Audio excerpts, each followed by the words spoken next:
Meus amigos, no nosso conteúdo de hoje a gente vai trocar uma ideia sobre o fim do governo Lula, o fim da governabilidade do governo Lula. O Congresso Nacional, os deputados, os senadores largaram a mão do Lula e o governo está desesperado nesse exato momento. E o Lula teve que recorrer ao todo-poderoso Xandão, ao Alexandre de Moraes, para ver se eles conseguem ter algum tipo de suspiro até o final do seu mandato, que está em risco nesse momento.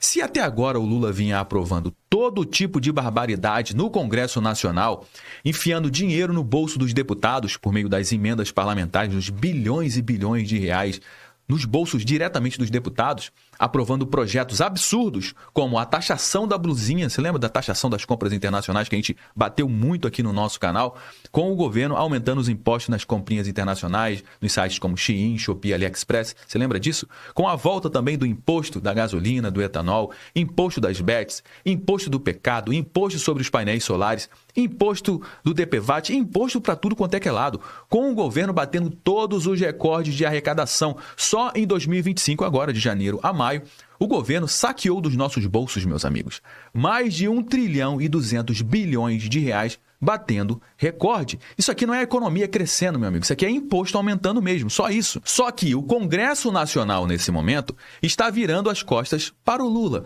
Por que será que eles estão fazendo isso, hein? Eu vou te explicar.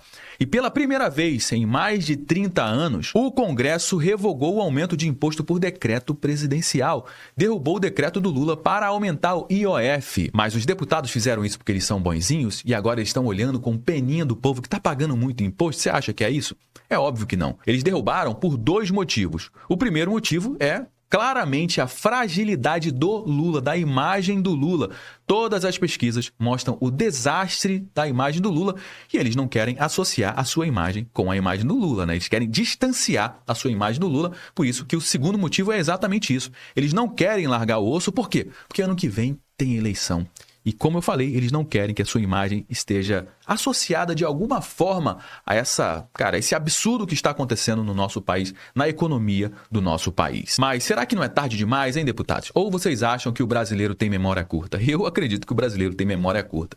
Mas essa foi uma derrota muito dura para o Lula, porque o Congresso mostrou que tem uma força, que coloca o governo Lula contra a parede, podendo até avançar em pautas muito perigosas para o Lula, como um possível pedido de impeachment, que tem sido ventilado em alguns locais lá em Brasília. E por conta disso, o Lula teve que recorrer ao todo-poderoso Alexandre de Moraes. Acabou de ser divulgado que o Xandão vai defender o governo Lula contra a derrubada da alta do IOF pelo Congresso. E no nosso conteúdo de hoje, você vai entender os desdobramentos dessas ações e como tudo isso, obviamente, impacta diretamente na sua mesa.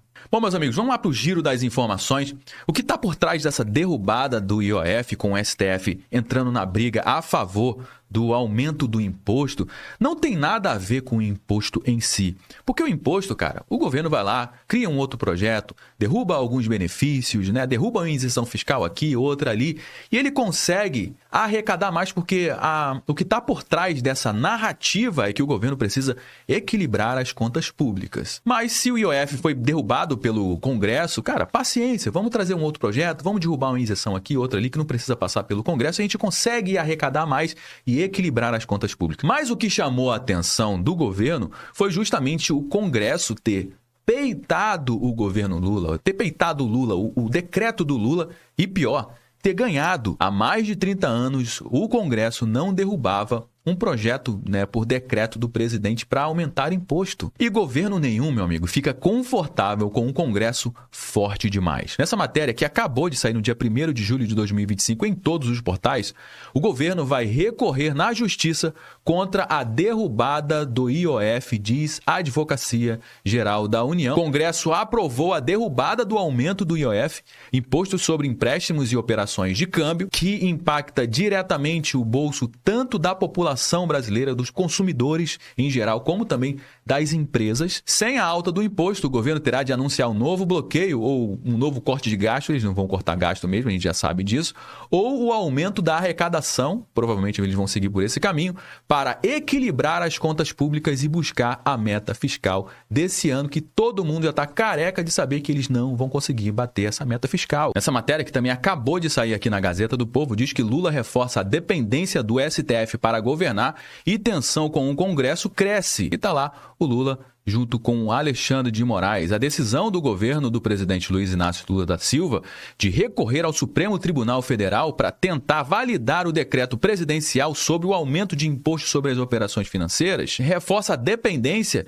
de que o executivo tem do judiciário, ou seja, depende do judiciário para governar. A ação fez a relação com o Congresso se deteriorar, com a oposição declarando guerra ao governo e o presidente da Câmara, o Hugo Mota, evitando responder tentativas de contatos líderes governistas. E a Advocacia Geral da União anunciou a intenção de recorrer ao STF para manter a alta do imposto, que havia sido derrubada pelo Congresso na semana passada. O cientista político, o Paulo Kramer, enxerga na manobra da AGU mais uma evidência da dependência crescente do governo em relação ao judiciário. Abre aspas para o Kramer: na medida em que a popularidade do governo se desidrata, sua dependência em relação ao STF só aumenta. E, obviamente, o Congresso entendeu esse recado, entendeu que a popularidade do Lula tá, se deteriorando a cada dia que passa e eles não querem vincular a sua imagem de forma alguma ao Lula. E tudo que vier de projeto do Lula, principalmente de aumentar imposto,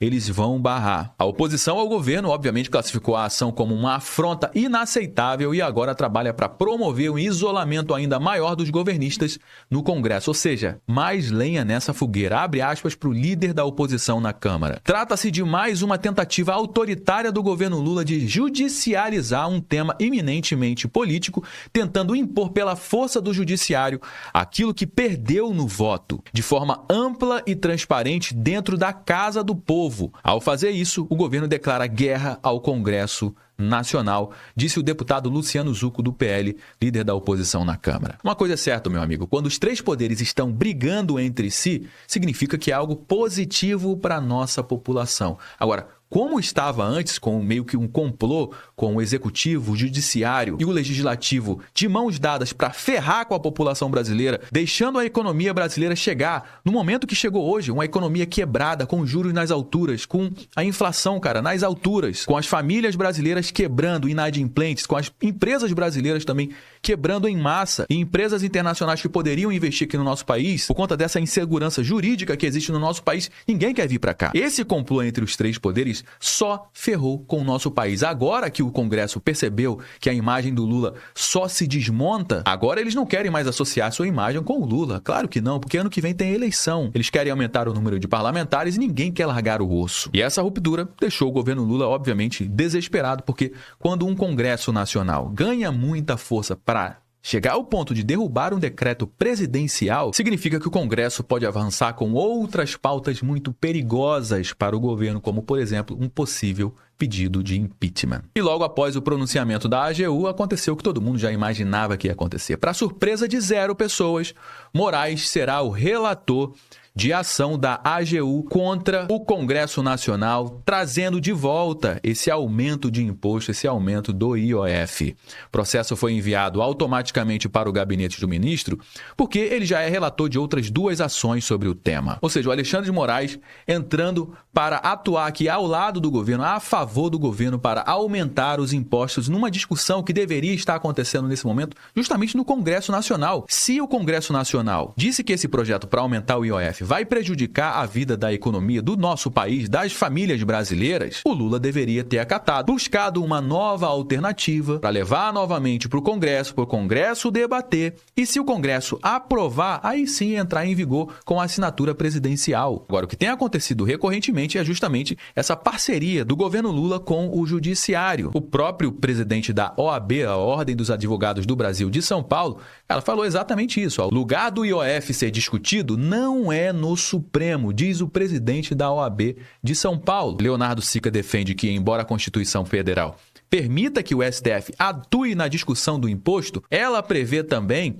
regras de autocontenção. Vamos ouvir um trechinho aqui do presidente da OAB de São Paulo. O protagonismo que o Supremo assumiu em questões políticas é inegável. Os próprios ministros reconhecem isso, seja porque o Supremo é provocado a se posicionar em disputas políticas, seja porque acabou tomando decisões que têm efeitos políticos práticos e acabam sendo contestados por este ou por aquele lado.